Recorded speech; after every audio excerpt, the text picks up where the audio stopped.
My name's Eric Crump. I'm with the Homewood-Flossmoor Chronicle.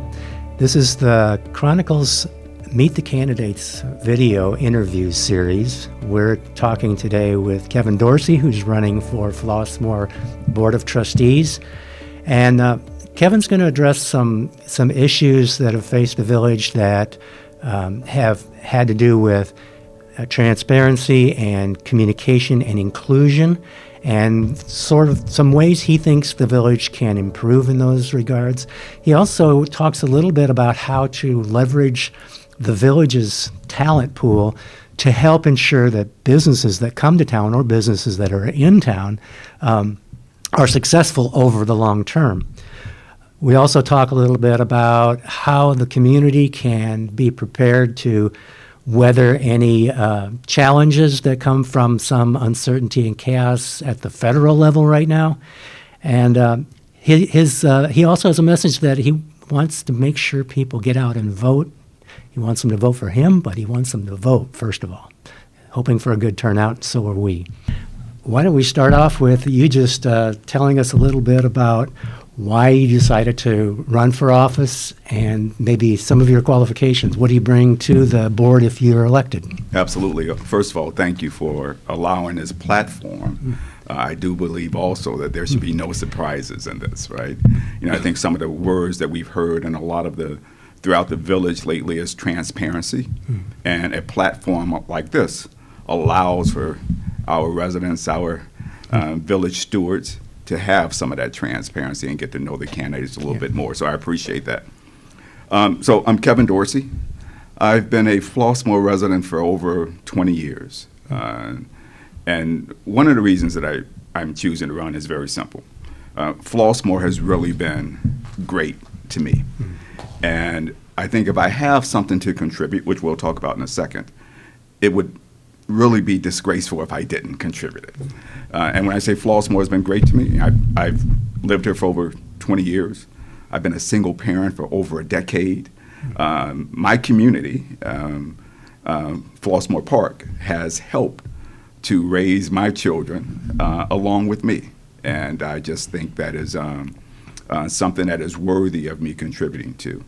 Over the years, the 20 years, I've coached many of the residents' children in football and baseball and volleyball, and even been part of the theater program at HF for years. I've sat on the parent principal advisory committee for HF High School for years. So it's almost a natural flow into a continuation of service, not only for the community, but this has been my pattern for the United States for over 4 decades of my life.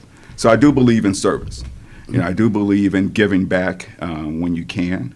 And then lastly, I was asked. A lot of the community approached me and was like, you know, Kevin, why don't you run for one of the trustee positions? Some of the trustees, candidate for mayor, provided that encouragement. It didn't take a heavy nudge because I was already leaning towards that, but it actually did give some credibility to my thoughts of not only I'm thinking of it, but others within the community are requesting it as well. Okay. Tell us a little bit about your background, how your personal and professional experience would come into play as a trustee. Absolutely. So I'll talk about some credentials, but then get into some personal things. I have a doctorate in organizational leadership, a master's in business administration, a master's in HR with a focus in organizational development, and a bachelor's in communication journalism. Academics actually does say something. I encourage people to look at my website and read more about me. But even more than what I am on paper is who I am as an individual. Again, I've had a history of service, almost 3 decades in the military. I'm a retired Navy Command Master Chief. And I provided service throughout not only our country and the protection of our country, but throughout the world. I head up a academic medical center where I have a portfolio of business that's over $1 billion in revenue. And before even something that we all know now as healthcare reform was in place, My university, my academic hospital, was providing health care for everyone. And I was extremely proud of that, even before it was a governmental mandate. And that was one of my roles, to make sure that there was equal access to health care for everyone. Right? So I've had this background in service again that just for me, even as I get older, it's something that I just can't walk away from. Okay. And again, as beautiful as we are as a community, all the things that we have going well, I think I have some things to contribute with experience in negotiation, experience in budgeting, experience in grant writing. I think I have some experience in finance, and even more so experience in bringing people together.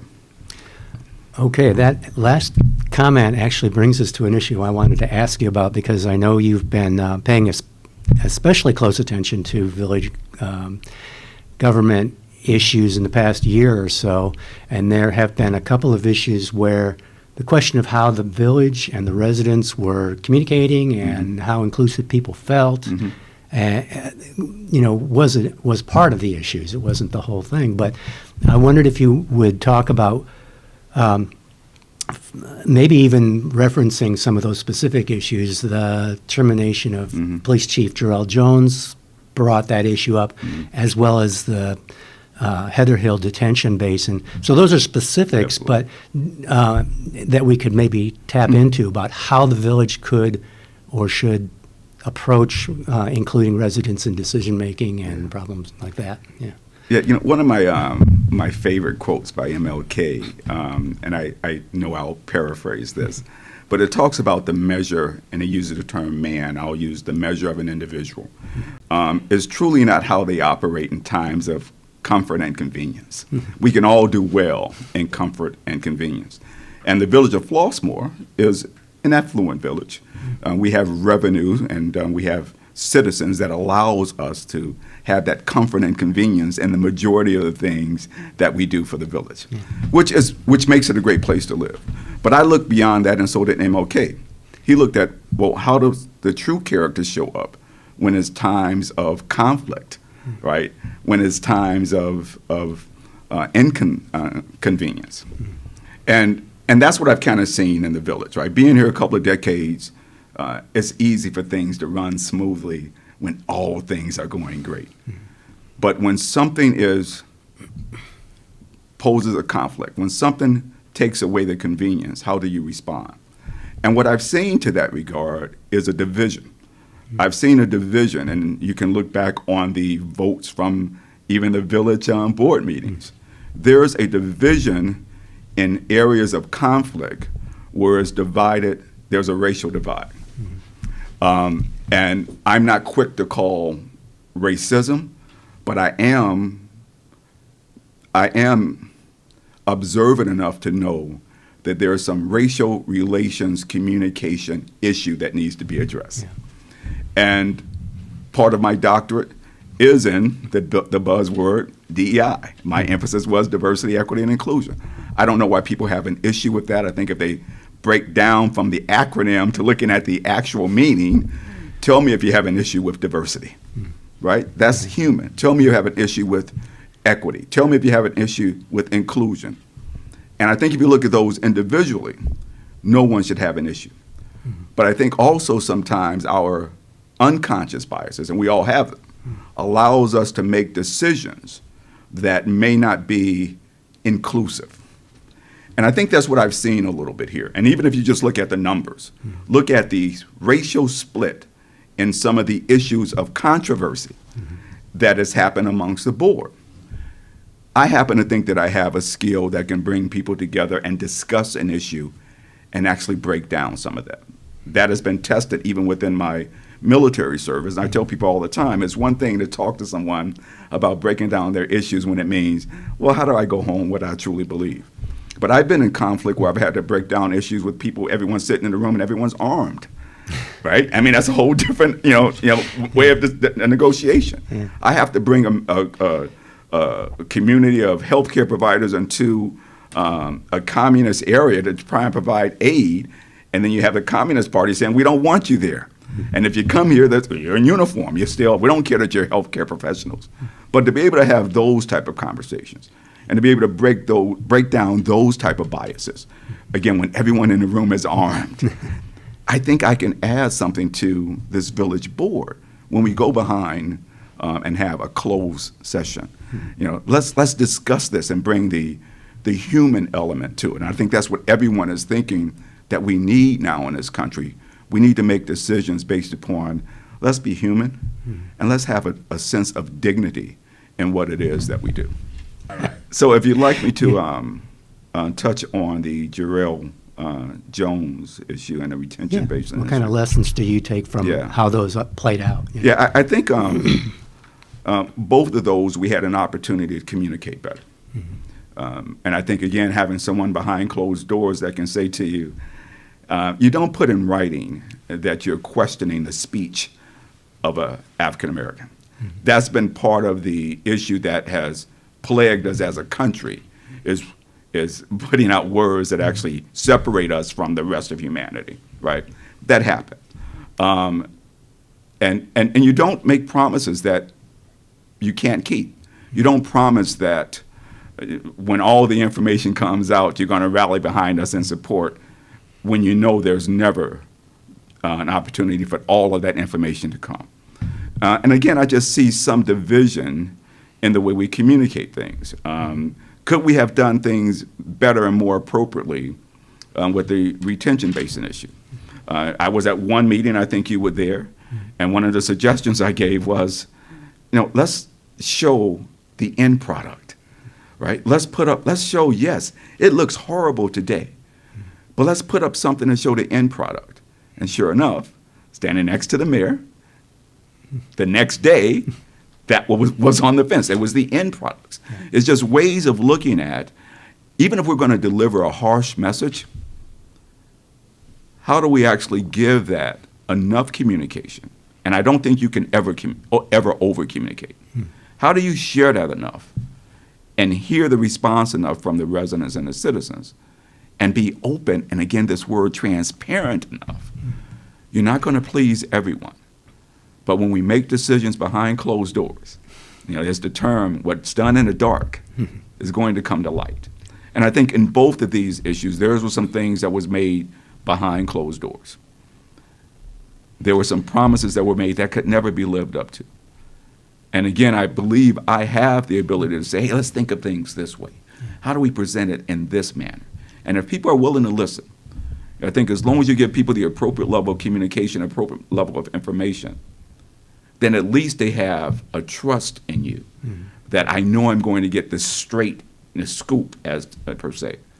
But when we do things that causes controversy, you start losing that trust. I'm hoping I can help bring back that trust within our village and minimize some of that divide that we have. Okay. We could shift gears here a little bit. Are there communication and transparency obviously are very important to the residents and to the board. Are there other issues that would be top of your priority list in office that you want to see the village address or move forward on? Absolutely. Yeah. A couple of them, even things that I brought up in village board meetings. Our level of policing, our staffing for our first responders is something that really needs to be investigated.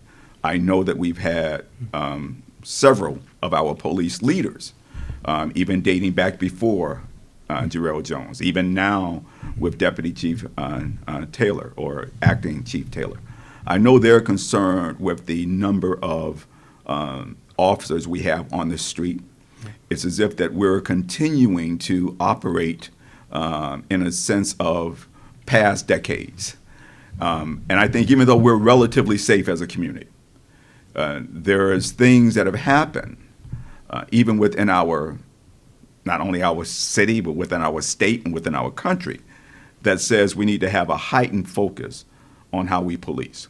I think nothing is accomplished if you don't have a residence that feels safe and comfortable, right? You end up losing everything else. So that is a first one. Like, why? And then, and even if we can't answer it, if we can't answer why the experts, our police chief, is saying this is what we need. Is it a budget issue? I don't think that's the case. But I think there needs to be some deep dive into that, right? I think we want to keep our community safe and as beautiful as it is. And the other thing, and I'll actually give the current administration some credit for this, I think we need to actually have some way to offset our residential tax dollars. That they continue to go up, right? I continue to stay here, but I'll tell you now, I don't have kids in the school system. I could justify by saying, hey, they're in a great school system. I know others do, but I think we really do need to look at that. I know now there's even a consultant looking into what works best for the land that has been acquired to actually put some additional commercial tax base within there. So I actually applaud that, and I do applaud that us not just wanting to bring anyone in, right? The current administration has stayed very firm in, do we want another oil change place? Is that really what Flossmoor is, right? So I applaud them for having the detailed process and thought of what we bring. But it's time that we actually do bring something now. I mean, I've been here again, over 2 decades. This has been something that has been asked for decades. And I think along with that, putting together some type, which again, I have a certain expertise in, making sure that those businesses that we do bring in has realistic opportunity for longevity. So if there is an interim review that we volunteer to sit down with them and say how things are going. Let us help. We have so much talent here. Let's get together a team that could make sure your budgeting is correct. Let's get together a team that can make sure that your marketing to the community is correct. Let's help them be successful, because the longevity with them only helps us as residents. That's an interesting idea, yeah.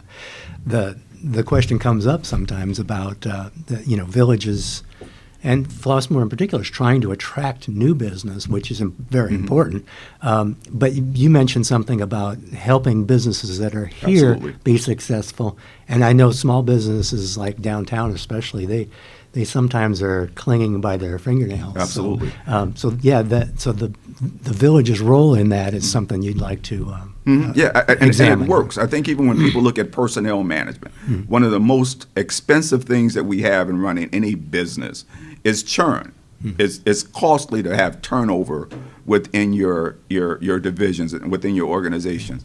It is just as costly for us as a community to have that turnover in commercial businesses that actually help us with our tax revenue.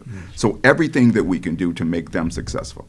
And again, I don't think this community is lacking one level of expertise that would be necessary to help a business be successful and sustain. Let's bring those residents together. Let's bring those residents together as volunteers, because you volunteering your time to make them successful helps you in what your largest investment is, your home. There you go. Okay. I want to shift gears again with a question that I think is on everyone's mind these days, especially the last couple of weeks. Since Donald Trump was inaugurated, the federal government has been under some stress. The institutions that have been in place for many, many generations are under attack, I mean, to be quite honest. And that's something that may have look like it'll have some limited effect on the village. For instance, the budget, there may be federal dollars that flow through the state that come to us.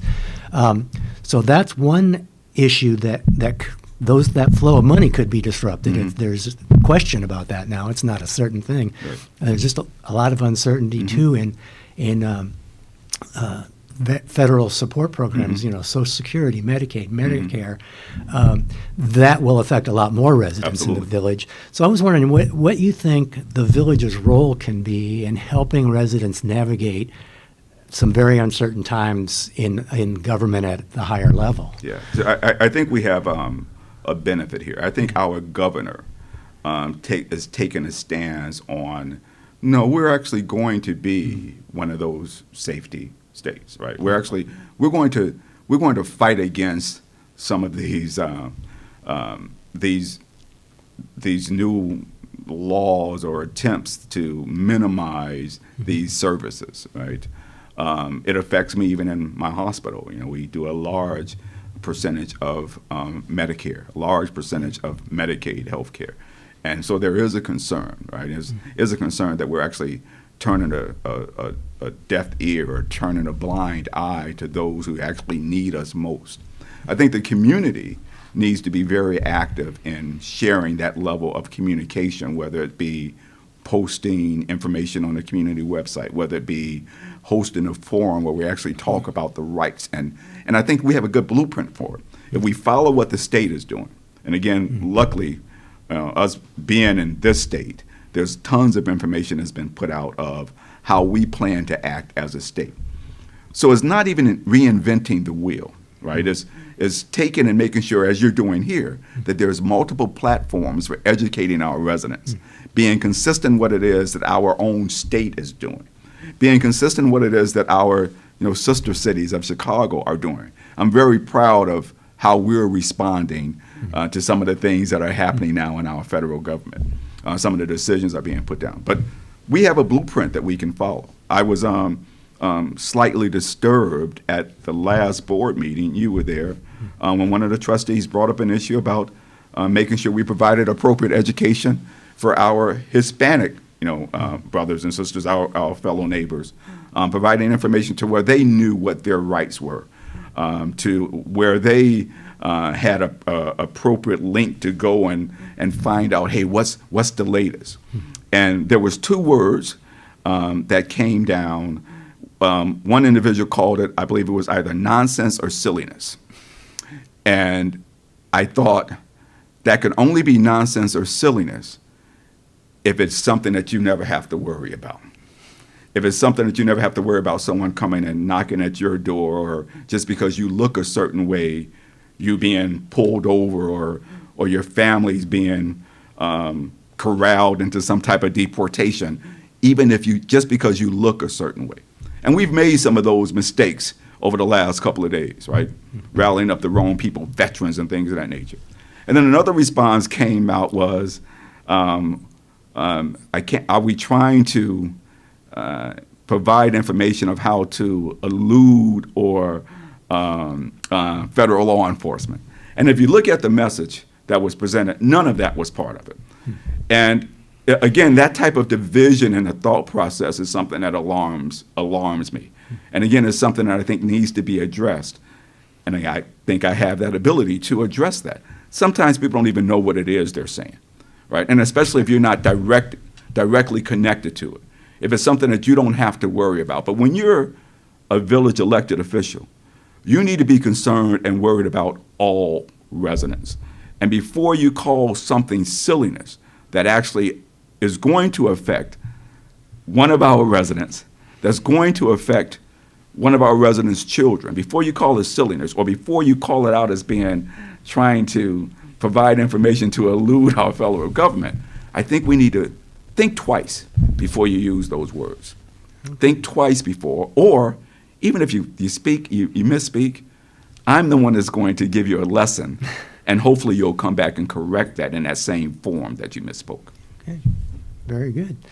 Well, I think we've kind of covered all the main questions I had. I wanted to give you an opportunity to, for any final words, things that we haven't talked about this morning that you think the community needs to know before they vote this April 1st. Yeah, I think one of the main things is just get out to vote. I'm perfectly okay if we have a voter turnout at a number that says, yeah, the residents have spoken. They have chosen their candidates. One, get out to vote. Let's first show up to vote. If things that are happening in this community and things that are happening within our country does not energize you to exercise your right to vote, sit down and question yourself. Look at yourself in the mirror and ask, why not, right? And I know it's so easy to be like, oh, I'm just fed up. But one, get out to vote. The second thing is, don't judge your candidate based upon if they threw a great party for you to come out and meet and greet.